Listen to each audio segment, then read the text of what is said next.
এই সেই মিড রেঞ্জের দানব যাকে আপনি আছাড় মারেন আর আক্রোট ভাঙেন বা গায়ে নিচে দেন, যাই করেন না কেন এটা এভাবেই সবকিছু হজম করে নেবে। জি গাইস, নিয়ে এসেছি সেই Honor X9 এর সাকসেসর Honor X9b 5G কে। মজার ব্যাপার হলো ফোনটির প্রাইস একদমই সেম থাকছে, বাট এখানে আপগ্রেড আনা হয়েছে অনেক বেশি। আগের থেকে বড় ব্যাটারি, আরো শক্তিশালী ডিসপ্লে এবং পাওয়ারফুল স্ন্যাপড্রাগন প্রসেসর থাকবে, যা মানে এবার এই ফোনটিকে অনেক বেশি আকর্ষণীয় করা হয়েছে। আর এই ভিডিওতে আপনি ফোনটি সম্পর্কে সম্পূর্ণ ডিটেইলে জানতে পারবেন, অর্থাৎ এর প্রাইস, ক্যামেরা, পারফরমেন্স সম্পর্কে। তাই সম্পূর্ণ ভিডিও জুড়ে সাথে থাকার অনুরোধ রইল। তাহলে আসুন শুরু করা যাক আজকের ভিডিওটি।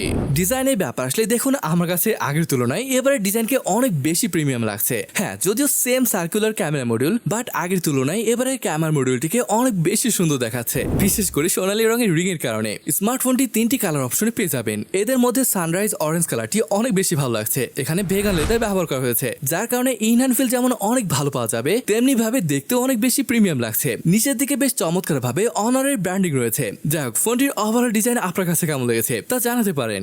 ফ্রন্ট সাইডে আসা যাক। Honor X9 এসেছে 6.78 ইঞ্চি এর কার্ভড অ্যামোলেড ডিসপ্লের সাথে। ডিসপ্লেটির রেজুলেশন 12x2652 পিক্সেল, সাথে রয়েছে 120 হার্জের রিফ্রেশ রেট। এই 1.5K ডিসপ্লেটি কিন্তু বেশ ব্রাইটও। 12 নিট স্পিক ব্রাইটনেস রয়েছে এখানে। আরো গুরুত্বপূর্ণ বিষয় হলো এই ডিসপ্লেটি 5 ফোল্ড আই প্রোটেকশন টেকনোলজির সাথে এসেছে, যেখানে দেখছে 1920 হার্জের PWM ডিমিং, যাতে করে কম আলোতে দেখতে আরামদায়ক হয়। সব থেকে দারুণ ব্যাপার হলো শুধু ডিসপ্লে না, পুরো ফোনটিকে প্রোটেকশনের আওতায় আনা হয়েছে, যার ফলে আপনি ফোনকে ছাড়াও ফোনটি ব্যবহার করতে পারবেন। এই ultra bounce anti drop display প্রযুক্তি ডিসপ্লের সাথে সাথে ফ্রেম এবং ভিতরের কম্পোনেন্টকে সুরক্ষা দিবে। ফোনটির চিন বেজেলকেও কিন্তু বেশ পাতলা করা হয়েছে। আসুন এবার Honor X9b এর সাথে কিছু ফাইট দেখা যাক।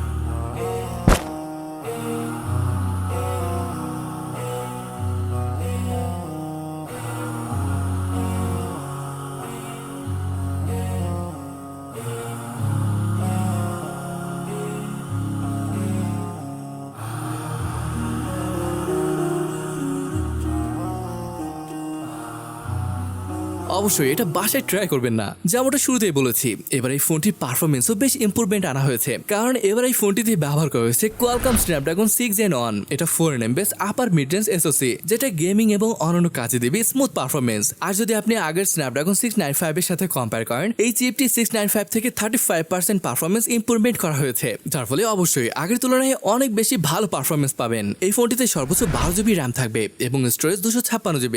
Storage type UFS 3.1। আপনি র্যাম বাড়িয়ে 20GB করতে পারবেন, কারণ এখানে 8GB ভার্চুয়াল র্যামের সুবিধা রয়েছে। সফটওয়্যারে বলে এখানে থাকছে magic OS 7.2 base on Android 13। এবারে সফটওয়্যারকে অনেক বেশি অপটিমাইজেশন করা হয়েছে। এবারে এই স্মার্টফোনটিতে ব্যবহার করা হয়েছে বড় সাইজের ব্যাটারি, 5800 mAh এর ব্যাটারি রয়েছে। একটা জিনিস কি লক্ষ্য করেছেন, এত বড় ব্যাটারি থাকা সত্ত্বেও ফোনটি কিন্তু এখনো বেশ স্লিম। এটা বেশ ভালো ব্যাপার। তাছাড়া এর ব্যাটারিকে DxO মার্ক টেস্ট করেছে, যেখান থেকে গোল্ড ব্যাটারি লেভেল পেয়েছে। আপনি এমন একজন ব্যক্তি যার অনেক ব্যাটারি লাইফ দরকার, তাদের জন্য এটা ভালো একটা বিষয়। আর হ্যাঁ, চার্জার পাচ্ছেন 35 ওয়াটের। অলরাইট গাইস, এখন আসুন ফোনটি ক্যামেরা নিয়ে কথা বলা যাক। এখানে রয়েছে ট্রিপল ক্যামেরা সেটআপ, যার মেইন ক্যামেরাটি 108 মেগাপিক্সেলের, যেটাতে পর্যাপ্ত ডিটেইলে ছবি তুলতে পারবেন। তাছাড়া এখানে 3x লসলেস জুম করার সুযোগ রয়েছে। এছাড়াও 5 মেগাপিক্সেলের আলট্রা ওয়াইড ও 2 মেগাপিক্সেলের ম্যাক্রো লেন্স রয়েছে। ফ্রন্টে আসলে এখানে পেয়ে যাবেন 16 মেগাপিক্সেলের একটি সেলফি ক্যামেরাকে। ভিডিওগ্রাফি নিয়ে বলে এর রেয়ার ক্যামেরাতে সর্বোচ্চ 4K 30fps শুট করতে পারবেন, যেটা গত বছর 1080p ছিল। যদিও ফ্রন্ট ক্যামেরাতে 1080p দিয়ে শুট করতে হবে। আসুন এবার কিছু ফটো এবং ভিডিও স্যাম্পল দেখি।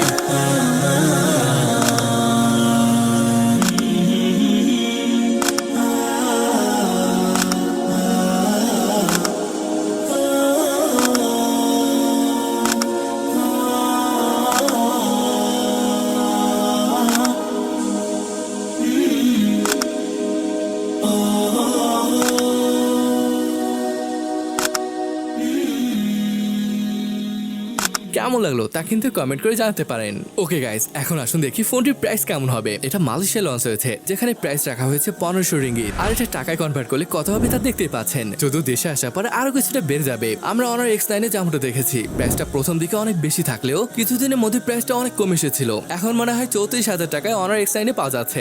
যাই হোক, প্রাইসটা সেম থাকলেও এবার স্পেসিফিকেশনে কতটা ইমপ্রুভমেন্ট করা হয়েছে তা তো দেখতেই পেলেন। এখন বলেন তো আপনার কাছে কেমন লেগেছে ফোনটি? আপনার মতামত কমেন্ট করে জানান। আর আজকে ভিডিওটি এখানে শেষ করছি। দেখা হবে পরের ভিডিওতে।